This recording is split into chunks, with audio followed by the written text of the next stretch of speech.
जरी कितीही तिच्यात रुजली माझी मुळे, तिच्यात रुजली माझी मुळे. जोरदार टाळ्या गणेशजी निंबाळकर.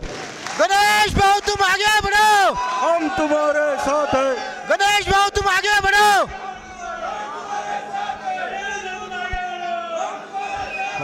हेलो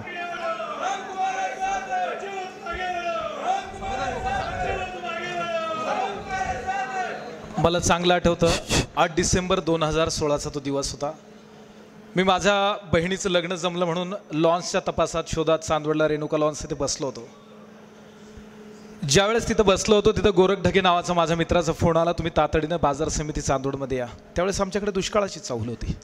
त्या दुष्काळाची चाहूल असताना बाजार समितीमध्ये गोरखने बोलवण्याचं काय कारण म्हणून मी दुर्लक्ष केलं. त्याचा परत फोन आला, तुम्ही येणार आहेत का नाही म्हणे गणेश भाऊ. जर तुम्ही नाही आला तर मी एकटा जाऊन भिडेन म्हणे. त्या लोकांशी मी म्हटलं काहीतरी प्रश्न गंभीर आहे म्हणून बाजार समितीकडे गेलो. तो माझ्या घरातला कौटुंबिक विषय बाजूला ठेवून बाजार समितीत गेलो आणि त्यानं सांगितलं त्या ठिकाणी एका शेतकऱ्याचे 50 रुपये कांदे पुकारलेत गणेश भाऊ आणि तिथं कोणीच त्याच्या बाजूने बोलत नाहीये. तो शेतकरी त्या ठिकाणी सांगतोय की 50 रुपये हे माझ्या कांद्याचं मूल्य नाही, माझे कांदे चांगले आहेत. ओरडून सांगतोय पण त्याची बाजू कोणी घेत नाहीये. आणि त्या ठिकाणी राम बोरसेंच्या दुकानासमोरून जात असताना राम तापानं फणफणत होता. तो मारुती कारमध्ये झोपलेला होता. मी त्याला त्या ठिकाणी सांगितलं पटकन पुढे. तो त्या ठिकाणी त्याचं सगळं बाजूला आजारपण ठेवून माझ्या मागे मागे चालत राहिला. त्याच्या 1 महिनाभर आधी बाजार समितीने आमच्यावर गुन्हा दाखल केला होता. बाजार समितीचा तो गुन्हा असताना देखील आम्ही तिथं गेलो. मी थोडा कचरलो होतो, म्हटलं उगाच डोक्याला ताण. त्या ठिकाणी एक वाक्य त्या 2-4 जणांनी सांगितलं, हा गणेश निंबाळकर येतो आणि डोकं खातो म्हणे. हा शेतकरी कुठला आहे त्याला माहिती का म्हणे. हा कुकाण्याचा शेतकरी आहे आणि याचं काय जातं म्हणे तिथं. नीट ऐका, हा कुकाण्याचा शेतकरी आहे म्हणे. त्याचं काय जातं. कुकाणं कुठं आहे. झोडग्या फाट्याच्या आसपास असलेलं ते गाव. एका मोठ्या माणसाच्या नातलगातला तो पोरगा. 50 रुपये बाजारभाव गेलं. त्याची बाजू घेताना त्या ठिकाणी अनेक मोठा संघर्ष उभारला आणि कळत न कळत बच्चू भाऊंच्या मी फारसा ओळखीचाही नव्हतो, पण देव जाणे माझ्या एक क्षणात सुद्धा मनात नव्हतं की मला कुणाला तरी बोलवायचं आहे. बोलता बोलता माझ्या तोंडातून शब्द फोडला की तुम्ही जर अशा पद्धतीने आम्हा शेतकऱ्यांची अडवणूक करणार असाल तर मी इथं बच्चू कडून ना आणीन म्हणजे आणीन. तो दिवस आणि आजचा दिवस मी डोळे मिटून त्या ठिकाणी प्रभू रामेश्वराच्या या प्रांगणामध्ये सहजपणे आठवलं की शेतकरी या शब्दामध्ये आणि शेतकऱ्यांची पाठराखण करणाऱ्या इमाना इतबारे या नेतृत्वामध्ये हे नाथं जर गुंफलं तर कुकाणं काय, देवळा काय, चांदवड काय हे विभागलेले राहणार नाही. हे तालुके एक आहेत, यांचं काम एक आहे. सरकारच्या कामाधंद्याच्या सोयीसाठी हे तालुके विभागले गेलेले. आपली कर्म एक आहे, आपली कामं एक आहे. हे या रामेश्वराच्या प्रांगणामध्ये आपल्या सगळ्यांना समजतंय. ते समजून घेण्यासाठी तुम्ही येथे आलात. यासाठी मी प्रभू रामेश्वराच्या या प्रांगणामध्ये आपल्या चरणाशी नतमस्तक होतो. आपले शतशः ऋण व्यक्त करतो. आपलं आयुष्यभर ऋणी राहील हा शब्द देतो. आणि आपल्या येण्यामुळे आज या ठिकाणी बच्चू भाऊंच्या उपस्थितीमध्ये जो हा भव्य शेतकरी सोहळा या ठिकाणी संपन्न होत आहे, त्या शेतकरी सोहळ्याच्या निमित्तानं व्यासपीठावर उपस्थित असलेले सबंध महाराष्ट्राच्या गोरगरिबांचे, दीनदलितांचे, दिव्यांगांचे, शेतकऱ्यांचे, कामगारांचे, अगदी पत्रकारांचे सुद्धा असतील नसतील तेवढ्याही दुर्लक्षित समाजाचं नेतृत्व ज्यांनी आपल्या सोयीनं आपल्या असलेल्या वेळेनुसार जिथं मिळेल तिथं सोडवण्याचा प्रयत्न केला. त्या सोडवणूक करणारा आपला अष्टविनायक, विघ्नहर्ता, सुखकर्ता, दुःखहर्ता सन्माननीय बच्चू भाऊ कडू या ठिकाणी आपण आलाच. आपले मी या ठिकाणी सगळ्यांच्या वतीनं प्रातिनिधिक स्वरूपात स्वागत, आभार आणि धन्यवाद देतो. खरं तर उमरानं हे नाव घेतलं तसं मी या ठिकाणी अनेकदा सभा ऐकण्यासाठी बसलेलो आहे. कित्येकांच्या सभा ऐकल्या आहेत. धर्मांनांनी सांगितलेला प्रश्न त्या सभांमधून मी ऐकला. बाळूअण्णांनी सांगितलेली पोटतिडकीची सगळी बाजू त्या सभांमध्ये इथेच ऐकली. आत्ताच नंदन राजेंनी सांगितलेली ती बाजू सुद्धा इथं ऐकली. हे सगळं करत असताना प्रत्येक सभेची सुरुवात ज्या नावानं होते ते आदरणीय कैलासवासी ज्ञानदेव दादा देवरे यांची ही नगरी आहे. ज्ञानदेव दादांच्या बाबतीत बोलावं तर काय, किती बोलावं किती नाही. कारण 4थी पास होते म्हणतात. त्यांनी कारखाना उभारला आणि आपण सगळे शिकेल सवरलेला कारखाना चालवता आला नाही. ही शोकांतिका मांडायची कुठे. त्या ज्ञानदेव दादांच्या नगरीमध्ये पिंटू काका देवरे हे त्यांचं सुपुत्र होऊन गेलं. अल्प वयामध्ये जरी देवाघरी जाणं झालं, पण पुढं पोरांनी आत्ता मगाशी आरोळ दिली, जब तक सूरज चांद रहेगा पिंटू काका तेरा नाम रहेगा. वय किती होतं हे महत्त्वाचं नाही, ते वय किती असलं पण कर्म काय होतं हे महत्त्वाचे. आज तागायत त्या मुलांच्या मनामध्ये घर करून असलेले पिंटू काका. समवेत या उमराणे नगरीमध्ये अनेक नामवंत आहेत. त्या नामवंतांपैकी ज्यांचा कृपा आशीर्वाद या नगरीमध्ये तरुणांच्या डोक्यावरती आहेत, त्या कृपा आशीर्वाद असणाऱ्यांपैकी आदरणीय विलास काका भाऊंच्या शेजारी बसलेले आहेत, बाळवांना बसलेले आहेत, संदीप भाऊ बसलेले आहेत. ज्यांनी नुकतं मनोगत व्यक्त केलं ते पंचायत समितीचे माजी सभापती धर्मांना या ठिकाणी बसलेले आहेत. नंदनराजे ज्यांनी नुकतंच या ठिकाणी आपलं मनोगत व्यक्त केलं.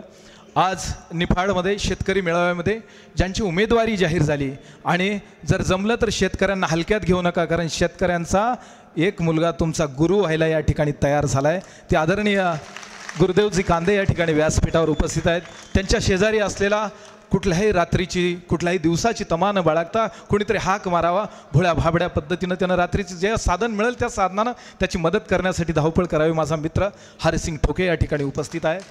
सगळेच मान्यवर तोलामोलाचे आहेत. आमचे जिल्हा प्रमुख आहेत अनिलजी फडांगे, जगनजी काकडे. त्यांच्या शेजारी बसलेले कृषी उत्पन्न बाजार समितीचे उमराण्याचे माजी संचालक महेंद्र बापू बसलेले आहेत. त्या ठिकाणी सर्वच तोलामोलाची माणसं आहेत. सगळ्यांचा नामोल्लेख घेत बसलो तर माझा या ठिकाणी असलेले आपले सूत्रसंचालक ज्यांचा आवाज भारदस्त आहे, त्या भारदस्त पद्धतीनं ते माझा वेळ काढून घेतील. त्या सगळ्यांचा नामोल्लेख मी या ठिकाणी करतो. चांदवडून खंडू काका ह्या ठिकाणी बसले आहेत. बहुजनांच्या पोरांना व्यापारामध्ये व्यापार करतानाची काय सूत्र जोपासावी लागतात, आपल्यापेक्षा मोठा होईल ही भीती प्रत्येक क्षेत्रात आहे. पण त्या भीतीला बाजू सरून ज्या माणसाने या ठिकाणी अनेक बहुजनांची पोरं मुंबई दिल्लीत व्यापाराच्या पावत्या घेऊन जायला लावली, ते खंडू काका मागे बसलेले आहेत. या ठिकाणी खंडू काकांचंही या मध्ये स्वागत करणं क्रमप्राप्त आहेत. सगळ्यांचीच नावं घेत बसलो तर वेळ कमी पडेल. त्या ठिकाणी त्या बाजूला बसलेले मी त्यांचं नाव विसरलो, पण काम त्यांचं फार मोठं आहे. कैलास भाऊ देवरे त्यांच्या बाजूला बसलेले रत्नाकर भाऊ, ज्यांनी मला सुरुवातीलाच आल्यानंतर आत्मविश्वास दिला. म्हणे भाऊ उमराणा माहेर येणार ना, आणि जर बच्चू भाऊ येणार ना ही जागा कमी पाडा जास म्हणे तुले. हा विश्वास त्या रत्नाकर भाऊने दिला. त्या रत्नाकर भाऊ आणि सगळ्यांचंच या आजूबाजूला खूप नावं आहेत ज्यांची नावं घेतली पाहिजे. खरड्यापासून त्या खालपपासून भौरपासून आलेली ही सगळीच मंडळी ज्यांनी अलीकडच्या 1-2 महिन्यामध्ये, याच्या आधी मला कधी पाहिलंही नव्हतं, पण 1-2 महिन्यामध्ये ज्यांनी भावासारखी या ठिकाणी वागणूक दिली, त्या सर्वांचंच या ठिकाणी मी मनपूर्वक स्वागत करतो, आभार व्यक्त करतो, त्यांस धन्यवाद देतो. चुकून कोणाचा नामोल्लेख राहिला असेल तर तो माझ्या वेळेचा आणि बुद्धीचा या ठिकाणी दोष आहे. परंतु ज्या तरुणांनी भाऊ एका रात्रीमध्ये माझे कधी मित्र झाले आणि कशा पद्धतीनं त्यांनी कार्याची उभारणी केली. म्हटलं 4 बॅनर आपल्याच्यानं लावणं होतील बुवा, 4 बॅनरची ऑर्डर देऊ. माझा मित्र आहे प्रतीक बापणा, त्यानं सांगितलं घाबरू नका, ते 4 मी लावेल म्हणे. असं करत करत या ठिकाणी किती बॅनर लावले, कुणी लावले मला ह्याची काही कल्पना नाही, कुणी बँड लावला ह्याची कल्पना नाही. हा स्टेजवाला तर आमच्याकडून कायम गणला जातो. आमचे तो 2-4 गडी आहेत, अंबादास तुला यावेळेस जास्त पैसे देऊ असं सांगतात आणि मागचेच देते नाही. हा जो शूटिंगवाला आहे ना वसीम भाई, त्याला दरवेळेस म्हणतात मागचा हिशोब काढून ठेवा, अजून एकदाचाही दिला नाही. या अशा पद्धतीचं हे स्ट्रक्चर शेतकऱ्यांच्या पोरांनी उभं केलं आहे. रागरोष कोणाला नाहीये, परंतु ज्या धोरणानं चालले ना त्यांना अडाणी समजून घेण्याची चूक कोणी करू नका. बच्चूभाऊंच्या विचारांचं अनुकरण करताय, आयऱ्या गऱ्याचं नाही हे या ठिकाणी लक्षात ठेवा. बोलता बोलता अनेक नावं पुढे येऊ शकतात. मी प्रत्येक गावखेड्यात जाण्याचा प्रयत्न केला. सभा बच्चू भाऊंची आहे. मला या ठिकाणी काही कष्ट लागले नाही, फक्त लोकांच्या पर्यंत जावं लागलं आणि सांगावं लागलं बच्चू भाऊ येत आहेत, कधी येणार आहे, काय येणार आहे. चौकशी केली. कांदा लागवडीच्या वेळेस सभा ठेवू नका, आपल्याला निवांत दुधं बिधं काढले, कांद्या बिंद्याचे रोपं बिपं काही टेन्शन नसतील ना अशी वेळ निवडा. आम्ही वेळ निवडली 6 वाजेची. सभा 1 तास उशिरा सुरू झाली, पण त्या ठिकाणी त्या वेळेला आपण या ठिकाणी इंचभर हल्ला नाही. खऱ्या अर्थाने बच्चूभाऊंच्या विचारांची पेरणी आहे. त्यांच्या पेरणीतनं ही जी उभारणी होते ती वाया जाणार नाही हा विश्वास देखील देतो. सातत्यानं पाणी प्रश्नामुळे चांदवड आणि देवळा पूर्व भाग जर आपण अभ्यासला, या पूर्व भागामध्ये सातत्यानं पाणी प्रश्न चर्चेला जातो. पण चर्चेला कधी जातो माहिती आहे का? टाळीच्या दिवशी जसं नवरी शोधायला निघाल्यावर नवरीचं आणि नवरदेवाचं खरं नाही, अगदी तसंच निवडणुकांच्या काळामध्ये एंटरटेनिंग पॉईंट आपण केला, मनोरंजनाचा मुद्दा केला. आपण स्वतःहून राक्षसाच्या तावडीत गेल्यासारखं या राजकारण्यांच्या ताब्यात तो मुद्दा दिल्यामुळं तो मुद्दा सुटेनासा झालाय. त्याचा अभ्यास केल्यामुळं तो मुद्दा सुटेनासा झालाय. हे मुद्दे असेच का आहेत या प्रश्नाची उत्तरं जर शोधायला गेलं तर पहिला दोष आपल्याकडनं सुरू होतो.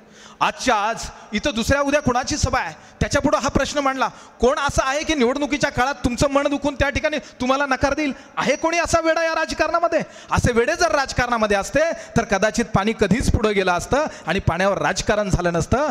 पण प्रश्न ऐरणीचा तिथेच येतो की तुम्हाला वेड करण्यासाठीचं हे राजकीय सूत्र वर्षानुवर्ष तेच मुद्दे असल्यामुळं त्या ठिकाणी तसंच पडीत पडलेला आहे. प्रश्न येतो बच्चूभाऊंच्या उच्चाराचा. बच्चूभाऊ कधी म्हणतात, माणसावर राजकारण केल्यामुळं 75 वर्ष या भारत मातेचे खरे सुपुत्र पडद्याचे आड राहिले आणि मुंबई दिल्ली तुमच्यावर राज्य करू लागली. म्हणून मुद्द्यावर राजकारण करायला शिकलं पाहिजे. जर धर्मांडांनी मांडलेला मुद्दा कित्येकदा तरी या ठिकाणी मांडला गेला असेल, नंदन राजांनी घेतलेली ती मुद्द्याची त्या ठिकाणची आराखडा त्या ठिकाणी दुहेरी परत पुनरुच्चारण या ठिकाणी होत असेल तर भाऊंचं वाक्य खरं टकतं. कारण 70 वर्षात आमदार झाले, खासदार आणि खासदार झाले, परंतु खासदारीवर निवडणूक झाली, आमदारकीवर निवडणूक झाली. मुद्द्यावर जर निवडणूक झाली असती तर जसे आत्ता कांद्याचे बाजार पडले नाही ना, तसं चनकापूरचं पाणी येऊन ठेपलं असतं. हे लक्षात घ्यायला पाहिजे. कांद्याचे बाजार का पडले नाही याचे तुम्हाला मी वेगळं सांगण्याची गरज आहे का? कांद्याचे बाजार न पडण्याचं कारण वडनेर भैरवात सभा झाली. बच्चूभाऊंनी आव्हान केलं, हे पोरांनो, जर तुम्हाला त्या ठिकाणी कांद्याचं राजकारण करू द्यायचं नसेल, त्याचं व्यवहारकारण अर्थकारण समजावून घ्यायचं असेल, ज्या वेळेस तुम्ही या बोटानं त्या ठिकाणी बटन दाबायला जाल तर खाऊन बटन दाबू नका. त्या ठिकाणी असलेला कांदा त्या बटनाच्या समोर ठेवा आणि डोळे मिटून आपल्या कांद्याला स्मारा. आणि कशामुळे नुकसान झालं हे अशा पद्धतीचं सूत्र सांगितलं. कित्येक तरी जिल्हाभरातली स्टेटस भाऊ लोकसभेच्या निवडणुकीच्या दिवशी कांदा आणि त्याच्या शेजारी बोट ठेवून होतं. हे कर्म तुमचं आहे, हे सूत्र तुमचं आहे. हे आंदोलनाची परिभाषा आहे. भाऊ सांगतात मतापेक्षा मोठं आंदोलन नाही, मतापेक्षा मोठं राजकारण नाही. मतातलं राजकारण आणि आंदोलन जर समजून घेतलं आणि परमेश्वर कृपेने सगळ्या शेतकऱ्यांच्या मनामध्ये कांद्या विरोधी, निर्यात बंदी करणाऱ्या व्यवस्थेविरोधी राग होता. राग एकट्या नाशिक जिल्ह्यात होता असं वाटत होतं. 11 जिल्ह्यांमध्ये 11 मतदारसंघामध्ये तो राग दिसला आणि 11 खासदार पडले गेले. जिथं चांदवड आणि देवळा यांचं कधी जमू दिलं नाही म्हणे. चांदवड आणि देवळा यांच्यामध्ये प्रांतवाद आहे. तिथं उत्तर महाराष्ट्र एका पुढाऱ्याच्या तोंडून संसदेमध्ये बोलला गेला. तो उत्तर महाराष्ट्र हा शब्द प्रशासकीय भाषेत वापरत होता. पहिल्यांदा राजकारण म्हणून उत्तर महाराष्ट्र अजितदादांच्या तोंडी आला, नरेंद्र मोदी साहेबांच्या तोंडी आला. त्याला कारणीभूत त्या ठिकाणी मतदान करताना त्या बटनाच्या शेजारी असलेला कांदा तुम्ही लक्षात ठेवला म्हणून झालं. आगामी कालखंडामध्ये जर चणकापूरचं पाणी सुटसुटीत पद्धतीनं झाडीपर्यंत पोहोचवायचं असेल, चणकापूरचं पाणी त्या बरडाच्या रानावर, माळ रानावर खेळवायचं असेल तर त्याला ज्या पद्धतीनं एस्टिमेट बनल्याशिवाय सरकारी कामं हलत नाही, त्या पद्धतीनं मताचं एस्टिमेट तुम्हाला बनवावं लागेल. अंदाजपत्रक काढावं लागेल की या चणकापूरच्या कालव्याला देवळ्यापेक्षा या ठिकाणी उमराणा गाव त्या पद्धतीनं आणू शकतं. देवळ्यापेक्षा का म्हटलं हे तुम्हाला कळालंच असेल, जाणकारांना कळालं असेल. पेक्षा या शब्दामुळं उमराण्यामध्ये पाणी येत नाही हा माझा प्राथमिक अंदाज आहे. जर उमराणा नगरी ज्ञानदेव दादांच्या पदस्पर्शानं, त्यांच्या कर्तृत्वानं या ठिकाणी आपल्या असलेल्या पायावर उभी आहे. आज ज्या उमराणा नगरीमध्ये 2 बाजारपेठा कांद्याचे आहेत, त्या उमराणा नगरीतल्या किती शेतकऱ्यांचे कांदे या बाजारपेठेत विकले जात आहेत हा ठिकाणी संशोधनाचा विषय आहे. या उमराणा नगरीतल्या पोरांची जर ही बाजारपेठ नसती तर काय झालं असतं, डोळे झाकून एकदा त्या परिणामांना समोर त्या ठिकाणी तरळून गेलं तर एक लक्षात येईल. त्या उमराणा नगरीतली ती बाजारपेठ जर पुण्याच्या एकवार स्थानिक कांद्यानं त्या ठिकाणी फुलवायची असेल तर त्याला चणकापूरचं पाणी आणण्यासाठी जसं प्रशासकीय एस्टिमेट बनतं तसं मतदानाचं एस्टिमेट बनवून त्याच्यावरती प्रशासकीय मान्यता राजकारणाची घेतल्याशिवाय ते पाणी येत नाही हा विश्वास या ठिकाणी देतो. फार मोठ्या गोष्टी नाही आहेत. बच्चूभाऊ ज्यावेळेस त्या मतदारसंघामध्ये अचलपूरमध्ये निवडून गेले, बच्चूभाऊंच्या निवडल्यानं त्यावेळेस असे प्रश्न निर्माण गेले, एकटे बच्चूभाऊ जाऊन काय करणार आहेत. एकट्या बच्चूभाऊनं स्वातंत्र्यानंतर त्या मतदारसंघामध्ये 3 लघु सिंचन प्रकल्प होते. किती? 3. आणि बच्चूभाऊच्या 20 वर्षाच्या कालखंडामध्ये 7 लघु सिंचन प्रकल्प त्या असलेल्या अचलपूर विधानसभा मतदारसंघामध्ये झाले. ही एकट्याची ताकद आहे, अनेकांची नाही. बच्चू भाऊंना माहित आहे मी जनतेचा सेवक म्हणून त्या ठिकाणी निवडून गेलोय. जर त्या जनतेला त्या ठिकाणी काम दिसलं नाही तर जनता माझी पाठराखण करणार नाही. जनतेची भीती नेहमी बच्चू भाऊंच्या बोलण्यातून असते, पण राजकारणाला भीती बच्चू भाऊमुळे असते. हे विचित्र समीकरण राजकारण्यांच्या दृष्टीनं बच्चू भाऊंच्या रूपानं आपल्याला पाहायला भेटलं. आपल्याकडे उलट आहे, आपल्याला राजकारण्यांची भीती आहे. दादाले काही म्हणू का नको, नानाले काही म्हणू का नको, भाऊले काही म्हणू का नको, हा मले काय म्हणत, चार लोकांस म्हणा अपमान करस का काय, अशा सगळ्या भीतीमुळं आपली राजकारणाची सूत्र या ठिकाणी उलटी फिरले. उलटी गणती आपली त्यांनी इतक्या दिवस केलं. आता जर तुम्ही सोबत असाल तर त्यांना सांगावं आमच्या कामाच्या दृष्टीनं तुमची उलटी गिनती सुरू झाली आहे हे म्हणायला हरकत काय. आपल्याला जर या कामांना मूर्त स्वरूप द्यायचं असेल, या कामांना मूर्त स्वरूप द्यायचं असेल, एकंदरीत आपल्या असलेल्या बाजारपेठा सुरक्षित ठेवायच्या असेल तर तुम्हाला ते सूत्रसुद्धा समजावून घेतलं पाहिजे. म्हणे आगामी काळात नाफेड मकासुद्धा खरेदी करणार आहे, आगामी काळात नाफेड सोयाबीनसुद्धा खरेदी करणार आहे. आधीच सोयाबीनचा फार बट्ट्याबोळ झाला आणि तुला काय नाफेडनं खरेदी करायचं पडलं रे बाबा. त्या नाफेडनं ज्या कांद्याची बाजारपेठ हायजॅक करण्याचा प्रचंड प्रयत्न केलेला आहे. आज बच्चू भाऊंनी त्या असलेल्या एकंदरीत व्यवस्थेला पाहिलं. लासलगावामध्ये अनेक एकरावर असलेले कांद्याचे गोडाऊन्स त्या ठिकाणी एमटी पडलेले आहेत. एमटी पडलेल्या त्या गोडाऊनमध्ये एकही कांदा नाही. नाफेड 5 लाख मेट्रिक टनाची खरेदी करतं. या सगळ्या गोष्टी समजावून घेतल्या पाहिजे. कुणाला कॉन्ट्रॅक्ट मिळतात त्याच्याबद्दल दुमत नाही, पण मिळालं कॉन्ट्रॅक्ट उत्तर प्रदेशच्या बाजारपेठेत विकायला ठेवलं नाही पाहिजे, हे आपण लक्षात घेतलं पाहिजे. इथला 25 रुपयानं व्यापाराने घेतलेला कांदा तिथं 35 रुपयाने विकायला ठेवणार तर त्याला व्यापार म्हणणार. पण त्या 35 रुपयाच्या विक्रीच्या वेळेस नाफेडचा कांदा जर 20 रुपयाने विक्रीला ठेवला तर तिथं 35 घेतले मूल्य ठरलेला कांद्याचा व्यापारी इथं उमराण्यामध्ये तो 15 रुपयाने घेईल. लागलीच तिथं नुकसान शेतकऱ्याचं 5 रुपयाचं झालं, दुसऱ्या दिवशी 15 रुपयाचं होतं. ही नाफेडची रणनीती का? शहरातल्या लोकांच्या असलेल्या मूल्य स्थिरीकरण या शब्दासाठी फक्त ग्राहकच त्या ठिकाणी तुमचा उपयुक्त काय, उत्पादक उपयुक्त नाही का? हा आवाज जसा लोकसभेमध्ये एकंदरीत एकवटला त्याच पद्धतीने येणाऱ्या कालखंडामध्ये विधानसभांमधून हा आवाज दुमदुमला पाहिजे. आणि असलेलं आपलं नेतृत्व विधानसभेमध्ये अध्यक्षाच्या घंटीसाठी वाट नाही पाहत बसलं पाहिजे. बच्चू भाऊंची भाषण ऐकत असताना बच्चू भाऊंचा संघर्ष अध्यक्षांसोबत उडालेला बघितलाय ना तुम्ही. अध्यक्ष महाराज मी काय राजकीय थेरच सांगत नाही असं कितींदा बच्चू भाऊंनी सांगितलं. तुमची घंटी थोडा लेट वाजवा, ती घंटी वाजवायची दाणत अध्यक्षाची झाली नाही पाहिजे. इतका कायदेशीर वेळ आपण त्यांना दिला पाहिजे. येणाऱ्या कालखंडामध्ये इतकं भाऊचं पाठबळ राजकारणातलं असलं पाहिजे की अध्यक्षानं त्या ठिकाणी घंटी वाजवताना 4 वेळा विचार केला पाहिजे की यांचे 25-72 जर उठले तर सरकार पलटी झाल्याखेरीज राहत नाही. आणि म्हणून त्या सरकारावर धाक निर्माण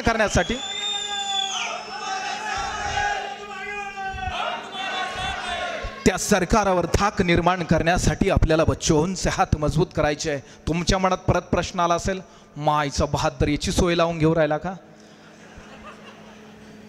तसं नाही आहे मित्रांनो. मी कोण आहे? मी गुरुभाऊंना सांगितलं, गुरुभाऊ तुम्ही ह्या स्पीडनं जर बच्चू भाऊंच्या सोबत राहिला, गण्याचा गणेश भाऊ झाला, ऑलरेडीच तुम्ही गुरु आहात, तुमचं काय होईल भविष्य सांगता येत नाही. बच्चू भाऊंच्या सोबत राहणं महत्त्वाचं. ज्या बाजार समितीमध्ये 1999-2000ला त्या ठिकाणी नोकरी मिळत नव्हती, झाडूसुद्धा मारण्याची डेअरिंग मी केली, त्या बाजार समितीचा संचालक झालो. फक्त बच्चू भाऊंचं चरित्र घरोघर सांगत बसलो. काहीच करत नाही वेगळं. मी एखाद्या कार्यालयात जर गेलो ना, जर ते काम अडलं, लई काही कळतं मला अशातलाही भाग नाही आहे. तिथं गेला का होत नाही, मी प्रहारचा जिल्हा प्रमुख आहे सांगण्याच्या आधी फक्त बच्चू भाऊला फोन करू एवढं म्हटलं की काम शासन निर्णयानुसार तो आपसूक करतो. आणि एखाद्या गरीबाचं नसलही शासन निर्णयानुसार झालं तर बिघडलं कुठं? बच्चू भाऊ म्हणतात ज्याला 2 पाय नाही, ज्याला 2 हात नाही, त्यानं थोडा भ्रष्टाचार केला तर बिघडलं कुठं? अरे त्याच्याजवळ त्याच्यासोबत देवानं भ्रष्टाचार केला, आपण तर त्याच्याविषयी सहानुभूती व्यक्त करा. त्या दृष्टिकोनातनं असलेल्या लहान माणसाला सोबत घेण्याची ही बच्चू भाऊंची प्रवृत्ती. फक्त घरोघर सांगत गेलो. मित्रांना ती आवडत गेली, मित्र जोडत गेले, सवंगडी जोडत गेले. मोठी मोठी पदं त्यांच्या पुढं काहीच नाही. सकाळपासनं संध्याकाळपर्यंत शेतीची कामं करणार आणि मधल्या काळामध्ये एकमेकाला विचारपूस करणार. आज गणेश निंबाळकर कुठं आहे, त्याच्याकडे कुठली गाडी आहे, गणेश निंबाळकर त्या गाडीमध्ये आज कोणतं तेल टाकणार आहे, इथपर्यंत चौकशी करणारे भाऊ हे बहादर पुढं बसलेली आहेत. दर महिन्याला भिसी चालवतात म्हणे आणि त्या भिसीतली उरलेली रक्कम, काही ठराविक रक्कम या प्रहारच्या चांदवड देवळ्याच्या प्रवासासाठी त्या ठिकाणी काढतात. माझ्या मते भाऊ तुमच्या नावानं हे घडलेलं भविष्य या चांदवडात आहे. माझं काय व्हायचं माहीत नाही, पण या विचारांची सुदृढ पेरणी झाली आणि त्या पेरणीनं या लोकांनी प्रेरणा घेतली आणि गोरगरिबांपर्यंत न्याय पोहोचायला लागला. न्याय पोहोचवणारे ते बहादर सगळेच आहे. नाव माझं एकट्याचं होतं, उलट त्यांच्यावर अन्याय होत आहे. त्या अन्यायाला कुठंतरी आपण त्या ठिकाणी साथ घालूया आणि त्याचं न्यायात परिवर्तन करण्यासाठी असलेल्या एकंदरीत सत्तेवर जर अंकुश मिळवायचा असेल आणि तो गरिबांच्या पुढं तो अंकुश मिळून तो हत्ती नतमस्तक करावायचा असेल तर तुमची माझी एकी होणं गरजेचं आहे. परत एकदा विनंती करतो, या रामेश्वराच्या नगरीमध्ये जिथं प्रभू रामचंद्राचा मुक्काम झालेला आहे, प्रभू रामचंद्र ज्यावेळेस वनवासाचा प्रवास करत होते त्या ठिकाणी नाशिक जिल्ह्याचं वेगळं महत्त्व आहे आणि त्यात उमराणे नगरीचं वेगळं आहे. प्रभू रामचंद्रांनी मुक्कामात शिवलिंगाची एखाद्या ठिकाणी त्या ठिकाणी स्थापना करणं आणि त्याची पूजा अर्चा करणं आणि नंतर ते वाळूचं त्या ठिकाणी असलेलं शिवलिंग त्या ठिकाणी लोप करणं आणि पुढे जाणं असा त्यांचा प्रवास होता. पण या उमराणे नगरीमध्ये ते तसंच राहून गेलं आणि ते शिवलिंग म्हणजे आपण ज्या ठिकाणी दर्शन घेतलं हे प्रभू रामचंद्रांच्या हाताने निर्माण झालेलं शिवलिंग आहे. त्या शिवलिंगाच्या समोर मी एक विश्वास देतो, जर बच्चू भाऊंनी तुमच्यासमोर आता घोषणा केली आणि त्या घोषणाला तुम्ही सत्य म्हणून समाजापुढे आणलं, या पटलावर आणलं, तर बच्चू भाऊंच्या सोबतीनं हा विश्वास महाराष्ट्राच्या समाजाच्या पटलावर आणण्यासाठी बच्चू कडू हे नाव महाराष्ट्रांच्या प्रमुख सत्तेमध्ये येण्यासाठी लागेल ते प्रयत्न करण्याची अगदी वेळप्रसंगी देह ठेवण्याची सुद्धा तयारी हा तुमचा पोरगा दाखवेन, यात शंका घेण्याचं कारण नाही. जगणं कितीही महत्त्वाचं नाही, किती जगलो हे महत्त्वाचं नाही, मात्र नेहमी हे म्हटलं जातं की जगणं कसंही असलं तरी जगण्यामधला राम आपला असला पाहिजे. मित्रांनो, रामामधला काम असला पाहिजे. काम प्यारा आहे भाऊ सगळ्यांना. काम भाऊ काय वेगळे आहेत का? भाऊंचं काम प्यारा आहे तुम्हाला, म्हणून तुम्ही इथं आला. त्याच कामाचा आदर्श वसा आम्ही घेऊन पुढे जाऊ इच्छितो. जर तुम्ही ठरवलं, जर तुम्ही शक्ती दिली तर ती शक्ती वाया जाऊ न देता शेवटच्या घटकापर्यंत काम पोचवण्याची जबाबदारी आमची असेल, हा विश्वास या ठिकाणी देतो. या ठिकाणी अनेक नामवंत माणसं माझ्यासारख्या लहान माणसासाठी ऐकण्यासाठी खालीसुद्धा बसलेली आहेत. अनेक गावची सरपंच आहेत. उमराणे आणि उमराण्याच्या परिसरासकट देवळा तालुक्यातनं अगदी कडेपर्यंत आलेले आहे. त्या ठिकाणी वार्शीपासनं लोक आलेली आहेत, लोहणेरपासनं लोक आले, महालपाटण्यापासनं आले आहेत, सटाण्यातनं सुद्धा लोक आलेली आहेत, खाली मालेगावातनं सुद्धा लोक आलेली आहे. मला त्यांना एवढं एक सांगायचं आहे, जर निवडणुकीच्या वेळेस तुम्हाला प्रांतवाद आठवला तर पहिलं एक तुम्हाला लक्षात ठेवावं लागेल, मनी बापनी माय गिरणारा ना शे. लक्षात ठेवा, मना बापनं मामानं गाव गिरणारा शे. तुम्ही म्हणाल मग हा का नातं जोडतो का? हो, तुमच्या लेखी बाळी एकमेकाच्या तालुक्यात दिलेलं जातं आणि मताच्या वेळेस तुमचं एक धोरण भरण्यासाठी तुम्हाला साधं मतदानसुद्धा निष्कलंक करता येणार नाही का? आपल्या पोटचा गोळा देताना तुम्हाला प्रांतवाद आठवत नाही आणि तुमचं असलेल्या पोटच्या गोळ्याचं भविष्य, त्यांच्या नाताचं, त्यांच्या पोराचं भविष्य घडवण्यासाठी हे बोट निष्कलंक पद्धतीनं तुम्हाला मतदानात वापरता येणार नाही का? हा प्रश्न आपल्याला मनोमन जर विचारता आला तर कालखंडामध्ये आपण एक नव्या इतिहासाला सामोरं जातोय, हे सुद्धा लक्षात ठेवा. कुकाण्याच्या शेतकऱ्याच्या कथेपासून मी सुरुवात केली, कथा नाही आहे. त्या कुकाण्याच्या शेतकऱ्यानं ज्यावेळेस सांगितलं की भाऊ त्या ठिकाणी कांदा 50 रुपये गेला, मी पुढचं घेता तो सगळा व्हिडिओज तुम्हाला सगळं माहीत आहे. भाऊ ज्यावेळेस त्या कुकाण्याच्या शेतकऱ्यानं त्या ठिकाणी सांगितलं आणि आपण आंदोलन उभं केलं, 26 डिसेंबर 2016ला आपण त्या ठिकाणी आलात आणि मोठं आंदोलन उभं राहिलं. 384 कोटी रुपये कांदा उत्पादक शेतकऱ्याला मिळाले. पुणेगाव दरसवाडी कालव्याला त्या ठिकाणी 54 कोटी रुपयाची प्रापण सूची मंजूर करून दिली. अशा अनेक गोष्टी झाल्यानंतर त्या ठिकाणी काही दिवसानंतर कुकाण्याच्या त्या शेतकऱ्यानं कांद्याच्या पोळीवर आत्महत्या केली. ही सगळ्यात वाईट घटना माझ्या आयुष्यातली दिसली. आपण लढतोय ना, मग आत्महत्येची पावलं का टाकायची? कांद्याच्या पोळीवर आत्महत्या करून कांदे आपल्याला न्याय देणार आहे का? त्याच कांद्याच्या पोळीनं, त्या कांद्याच्या पोळीत जेवढे कांदे तेवढे कांदे यांच्या मुस्कटावर मारून यांची हत्या केल्यापेक्षा आपल्याला आत्महत्या करणं परवडणार नाही, हे लक्षात ठेवलं गेलं पाहिजे. त्याच कुकाण्याचा शेतकऱ्याची ज्यावेळेस बाजू घेतली गेली त्यावेळेस मी चांदवडचा होतो. माझ्या डोक्यात त्यावेळेस तो कुकाण्याचा हे नाही आलं, तो शेतकरी आहे आणि त्याची बाजू घेतली पाहिजे, हे डोक्यात असलं पाहिजे. आणि म्हणून सांगतो, कित्येक तरी आहे, ज्यावेळेस कोरोनामध्ये मी स्वतः आजारी होतो, 14 किलो माझं वजन घटलं होतं आणि खामखेड्याचा शेतकऱ्याचा फोन आला, 10 दिवसानंतर मार्केट चालू झालं आणि तुमच्या चांदोड बाजार समितीमध्ये म्हणे गणेश भाऊ 400 रुपये त्या ठिकाणी कोरोनाच्या टेस्टसाठी एका व्यक्तीचे घेतले जातात. म्हटलं असं कसं होऊ शकतं? माझा आवाज चिमण्यापेक्षा बारीक झाला होता. रामला फोन केला, पकाला फोन केला, सगळ्यांना फोन केला. रामला म्हटलं अरे हे बरोबर होत नाही आहे.